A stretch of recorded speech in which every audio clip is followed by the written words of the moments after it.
UCF enters year two of the Big 12, and it was an interesting first season for them and the few other teams that joined this conference.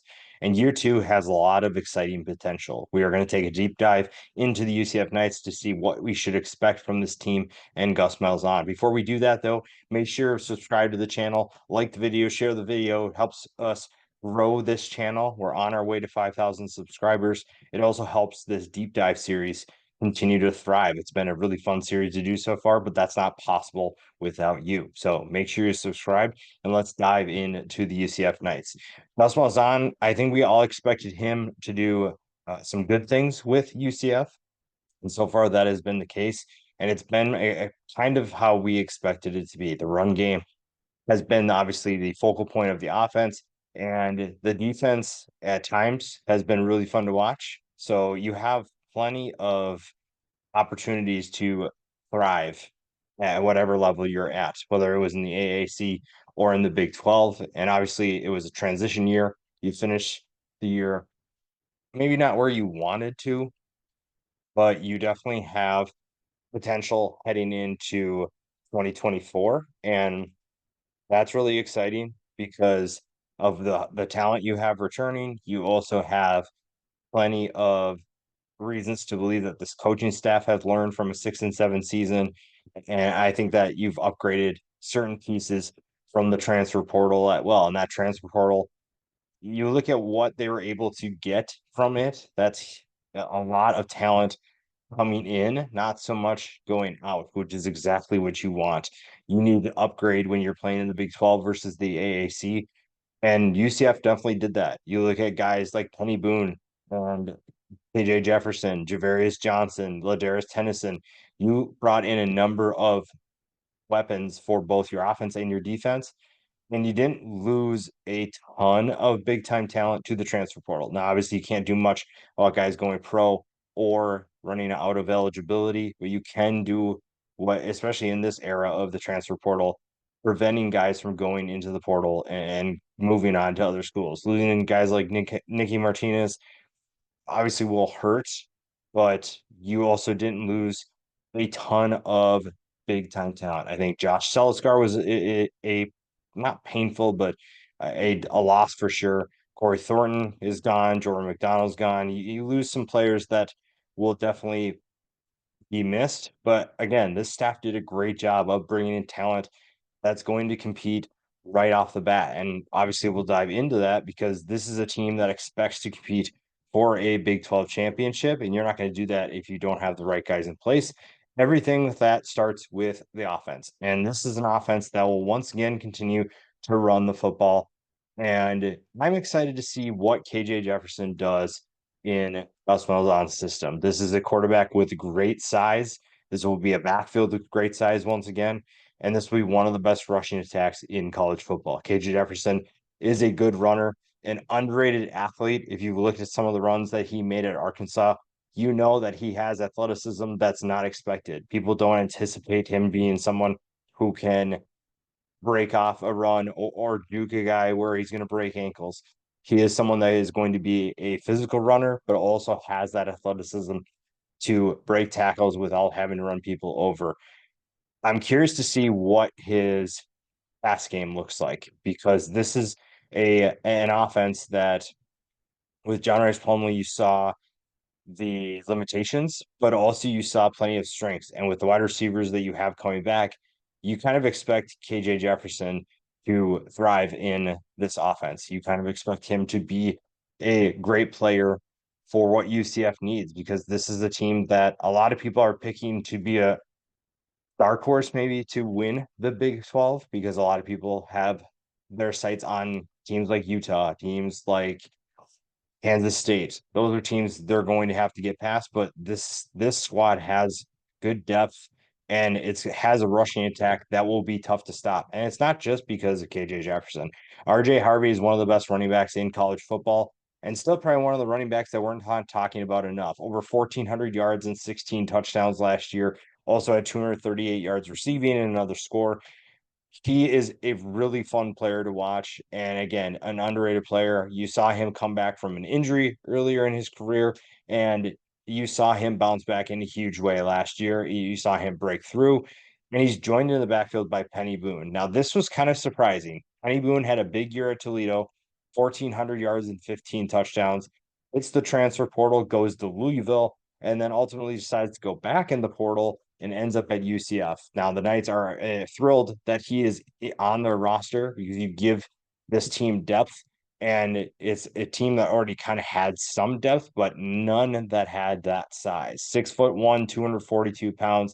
You put him next to KJ Jefferson at 6'3", 247, and you have some serious beef in the backfield. Now, the depth behind them is equally as important because you have guys like Johnny Richardson and Miles Montgomery. Those are two great pieces to have and good depth pieces. Richardson had 573 yards, averaged 6.6 yards per carry. Miles Montgomery, 428 yards, 6.5 yards per carry. So you have a ton of yards on the ground in this offense, in this backfield. And you're going to see Harvey and Boone probably get a lion's share of the carries, but Richardson and Montgomery are capable of contributing as well. And Richardson has speed to be a game changer, so it'll be tough to keep him off the field. And it'll be fun to see how this offense balances out with the passing attack. Obviously, a lot of that is on KJ, and finding some chemistry with the wide receivers and the pass catchers in general will probably be the biggest thing to keep an eye on because you lose a guy like well, you lose some talent and you return plenty of potential as well. So when you lose a guy like Javon Baker, you're going to need someone to step up. Fortunately for UCF, Kobe Hudson wasn't too far behind. I think the fact that everyone focused on Baker last year said a lot about how good he was, but then also you kind of overlooked guys like Hudson because he had a year in which he caught 44 passes for 900 yards and 8 touchdowns, led the team in touchdown receptions, averaged 20.5 yards per catch. Explosive is an underrated way to describe what Kobe Hudson did for UCF last year. Now he gets a chance to be the number one guy, the go-to guy. But it all depends on how much chemistry he has with KJ Jefferson. If Jefferson finds him early and often, this is a combo that I believe will be one of the best in college football. And if not, you have other guys that will be able to step up. Xavier Townsend comes back after a year in which he had 325 yards and 3 touchdowns. You also get Javarius Johnson from Auburn. That was a huge addition. Johnson averaged 18.3 yards per catch last year. The wide receiver position has potential outside of those guys too. You have guys like Jacoby Jones, who in 2022 at Ohio, 777 yards and 6 touchdowns, averaged 17.3 yards per catch. You also add Ajay Hall. Now, Ajay Hall is definitely one of those you take a flyer on him because you're not sure what you're going to get, especially with his past. You obviously see some troubles for him, but you saw potential at Alabama. And then obviously the Texas experiment did not work. But you have someone who, when he is playing really well, can be extremely explosive. And that's exactly what fits into this Knights offense. This Knights passing attack wants explosive playmakers. And Ajay Hall fits that description. He just has to stay on the field. Trent Whitmore comes back as well. So you have good depth at the wide receiver position. The tight end position might be a little bit more under the radar or maybe unsettled. Randy Pitton Jr. is a really intriguing player, 215 yards and 1 touchdown. A little bit smaller in terms of what you see in normal tight ends at 6'2", 225, but definitely a playmaker with the ball in his hands. Other guys that could be a factor, you have Jordan Davis, Evan Morris, and freshman Kylan Fox could be in that mix as well. But either way, you're looking at an offense that has big things ahead of them, whether it's running the football, whether it's throwing the football.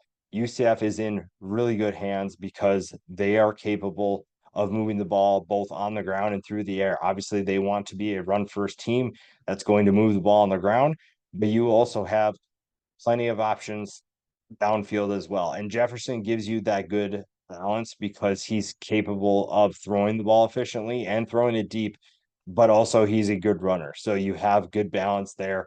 you probably don't take a step back in terms of the production. It's just a matter of finding that chemistry, like I said, with those other guys.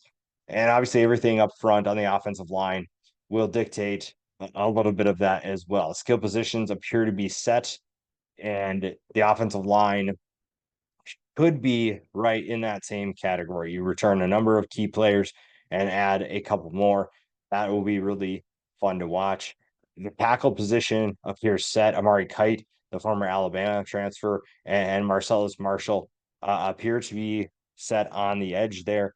You have a good experience for both of those guys. And this is a UCF team that, even with you, when you look at Gus Malzahn, you look at Josh Heupel, Scott Frost.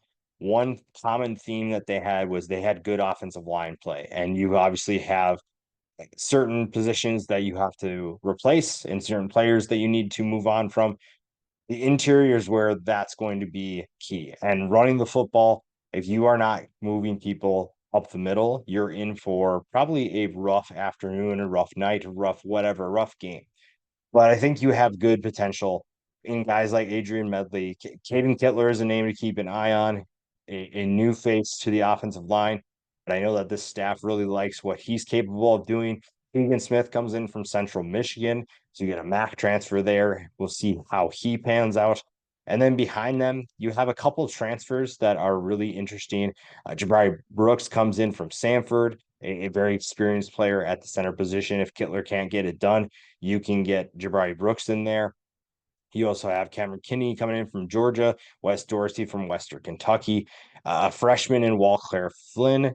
You have guys that have potential. We'll see how they fit in with this team. Paul Rubelt also at tackle. So I think you have intriguing options. You may not have a proven depth that maybe you want when you're moving into a second year of the Big 12, but you also have players that can help them get up to speed. You have experienced talent that can ease them into or through maybe some rough patches. But either way, I think that UCF's in great hands with this offensive line. And that leads us to a defense that has some improving to do. I think that this is a group that you saw maybe some weaknesses last year, and the staff went out and found ways to improve. That being said, I think that this defensive line will be one of the strengths of this defense, and everything starts on the edge. You have one guy in Malachi Lawrence who was a proven threat last year, 10 and a half tackles for loss, 7.5 sacks. And then you get a guy like Dalen Dotson from UT Martin, who at the FCS level had a big season, 19 and a half tackles for loss. You look at what he's capable of doing. He fits well in this UCF defense. You also lost players that were veterans from the edge of that defensive line, so there's definitely something to keep an eye on there. But again, they've done a good job of returning talent, retaining talent, and bringing in new guys from the transfer portal. The interior is where things are really interesting. Ricky Barber is a solid player. He's been a solid player for a couple years for UCF and in college football in general. But the guy to keep an eye on is Lee Hunter. All reports that I've seen revolving Lee Hunter is that when he is playing at his best, he is practically unblockable. He is someone who is an absolute force. And you kind of see that a little bit with his production last year, 11 tackles for loss, 3 sacks. It's all going to come down to his motor. It's all going to come down to effort from what I'm hearing. But Lee Hunter could be an absolute superstar for this defensive line and potential All-American player.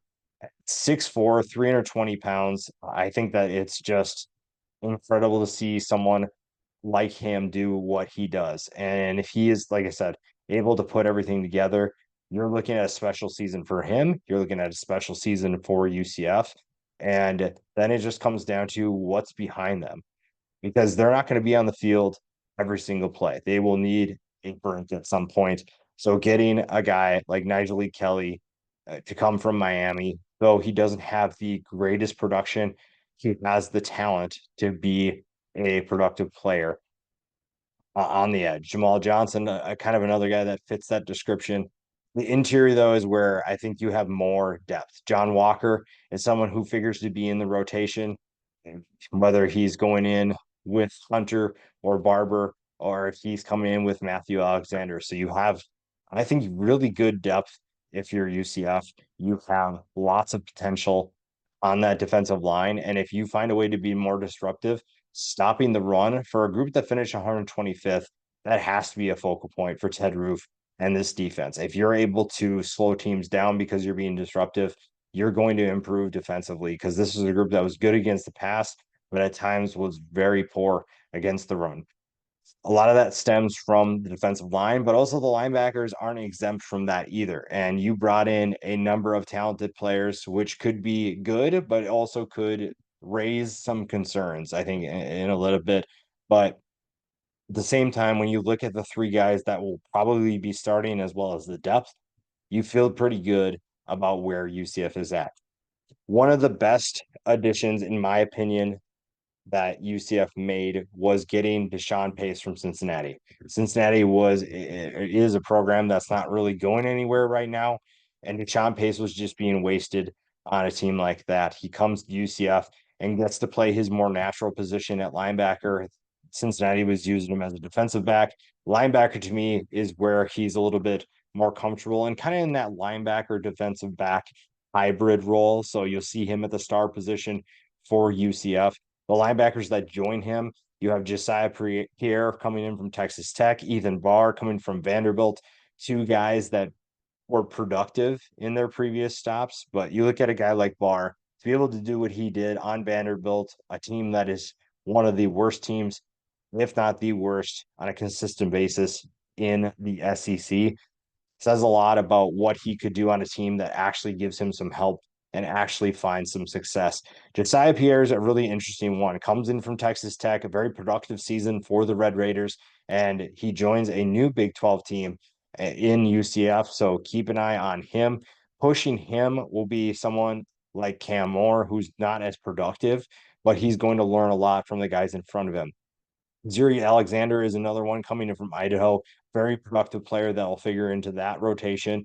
And then Ladarius Tennyson fills in behind Deshaun Pace, a very productive player for Ole Miss. I think that we'll expect to see him quite a bit as well. So you have pretty good depth at the linebacker position, and it's just a matter of whether or not that is proven depth and whether or not all of these new faces, because in reality, you have five new faces to the program, and then it'll be six in terms of the production. So you have new guys which combination is going to be the best that works together, that works best as one unit. That's going to be a big question. And like I said, stopping the run is a big key for UCF this year. And obviously, a lot of that starts up front, but the linebackers aren't exempt from that. Now, the secondary is where things really get interesting because you return a ton of talent from a group that finished 25th. Now, we talked about losing Martinez earlier, but you also retain certain players that will be really fun to watch. Brandon Adams is someone who will be fun to watch at 6'3", 190 pounds, has a good frame to play corner. The staff will probably rely on him a little bit more this year. UAB transfer Mac McWilliams has a new challenge in front of him to be able to handle life in the Big 12 versus the AAC. And then the safeties, UCF appears pretty set there. Quadric Bullard, a very good player. And then Damari Henderson, who had a monster year, 45 tackles, 3 interceptions, 3 fumble recoveries, 2 forced fumbles. He is a stud for this team. The depth behind them is also pretty solid. Jakari Henderson and Jason Johnson. Jason Johnson, a freshman who this staff really likes. They expect some big things from him. And then the safety position is really a deep position. Even though you have Bullard and Henderson, guys behind them, you have Sheldon Arnold, you get Brian Threats and Braden Marshall. You have a number of players that can step up. That's good depth, especially in the Big 12, where you're going to face some really tough teams to stop. And this is a UCF team that should be a tough team to pass on once again. And you added good pieces, you return key players, and that's going to be, I think, really, really big for this team. Now, when you look at what should we expect in terms of what's going to be really good for UCF, what's going to be concerning, I think that we have to consider what this team does really well, and that's running the football. And I think the concern on the other end is going to be stopping the run. So you're really good at running on offense, but you struggle running on or stopping the run on defense. So the running back position is going to be a strength. The run defense could be a concern until further notice.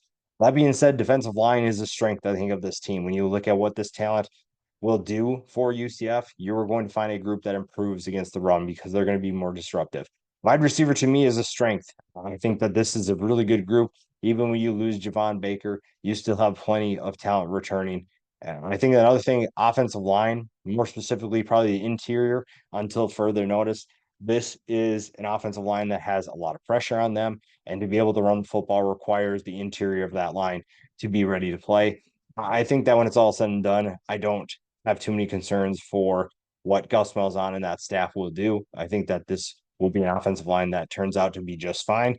You just have to get to that point. The X factor is going to be the run defense. It's going to be a concern until that front group steps up. The linebackers obviously play a role in that. The defensive line should be much better. So this should be a group that improves when it comes to stopping the run there. So this is a really fun team because UCF has a great fan base that is ready for more success. Because when you look at what we've seen from this team, you've seen some really good things, and you've seen a fan base stick with them even when things weren't so great. And now you head into year two, and there's going to be buzz surrounding this program. And when you look at the schedule, it's easy to see why. Because you look at it, and if you are in UCF shoes, you have a lot of reasons to be excited, and there aren't many teams on the schedule that you don't think that you can beat. And if you're a UCF fan, you probably think you're going 12 and 0. Over under is going to be 7.5 wins. And I think that UCF is going to be a tough team to beat, a really fun team to watch. And when it comes to playing in the Big 12, they are going to be just fine. You obviously saw what last year was. You saw what was required to win football games in the Big 12. And now you brought in talent that hopefully elevates your program. And when you look at the schedule, you're starting 2-0 for sure. There's no way you're losing to New Hampshire or Sam Houston. That's going to be a 2-0 start. At TCU is a little bit challenging. I think the Horned Frogs are going to be a little bit better than they were last year, but UCF is definitely a team capable of winning on the road there. But that is a tough road game to start with. Colorado at home. What is Colorado going to look like? That's probably the biggest question. You don't have a ton of continuity on the Buffaloes roster, but you are going to face a much tougher Colorado team than you saw last year. Now, how much tougher it is remains to be seen, but we will find out there. But that to me is a winnable game for UCF easily. At Florida is probably, despite Florida's struggles and despite where Billy Napier currently sits on the hot seat, I think that this game means so much to UCF in terms of proving their dominance in the state of Florida that this could be tricky. You have to manage expectations, you have to manage emotions, and that being said, this is a winnable game. Florida is not in a great spot. That being said, Florida has plenty of talent to still win this football game. So that's a tough one to win because you're heading on the road to Gainesville, but you are definitely in a position where you have your back against the wall. You are the underdog despite Florida's struggles, and you have to find a way to settle those expectations or settle those emotions and find a way to win. And I think that UCF is definitely capable of doing that. Cincinnati shouldn't be too much trouble for UCF. We don't think that they're on the same playing field. I think Cincinnati is just in a much worse spot. Iowa State is tricky. Playing in Iowa State, UCF fans are going to find is a tough place to win. Ames is not a place where teams typically walk in and come out unscathed. That is going to be a tough test, and UCF is going to find that out firsthand. Isn't in a great place. They're in a worse place than like it's kind of like the Cincinnati situation. So I don't have too many concerns about that. And it also is at home. Arizona at home, we'll find out if Arizona truly is a contender under Brent Brennan. But UCF hosting them gives them a little bit of an advantage there. Two road tests after this. You get Arizona State after you host Arizona, so you head out west. That'll be an interesting game. And then heading to West Virginia 2 weeks later, that'll be very interesting. That could be a tough test. West Virginia is a team that could be competing for the Big 12 championship as well. And then you get to host Utah at home. Now, what I will say is, can you imagine if you have two 11-0 teams heading to Orlando to compete for potentially a spot in the Big 12 championship game? Maybe it would be a rematch if no one else is in that slot. But can you imagine the hype surrounding this game? I think that this is going to be a crazy game if that happens. And it'd be really fun to see if UCF can get to that point. Now, that being said, the ceiling to me for UCF, I th- I think it's 11-1. I truly think that of the TCU, Florida, and Iowa State and West Virginia trips, I think that they lose one of those, even when if things are going really well. I think that those are just really tough tests to win all four. And if I'm wrong, then this is going to be a tough team to beat in the playoff. The floor to me with how good this team is 7-5 because that TCU game, Colorado, if they're playing well early, that's a team that could surprise UCF. Probably unlikely, but definitely possible. Florida can beat them. Iowa State, like I said, on the road is very tough. That is a game in which Iowa State can win. Arizona is going to be a contender. West Virginia could be a contender. Utah is going to be good. So you have games on the schedule that if things aren't going right, it could be a little bit tricky. But that being said, there's plenty of reason to be optimistic surrounding UCF. There's plenty of reason to be excited. And this fan base should be rocking once again. This is a roster and a depth chart that is full of talent and full of potential wins. And it'll be fun to see how this team responds in a second year. Now they know what to expect. Now they're ready to go. They are battle tested and they're ready to prove that they can compete for a Big 12 championship.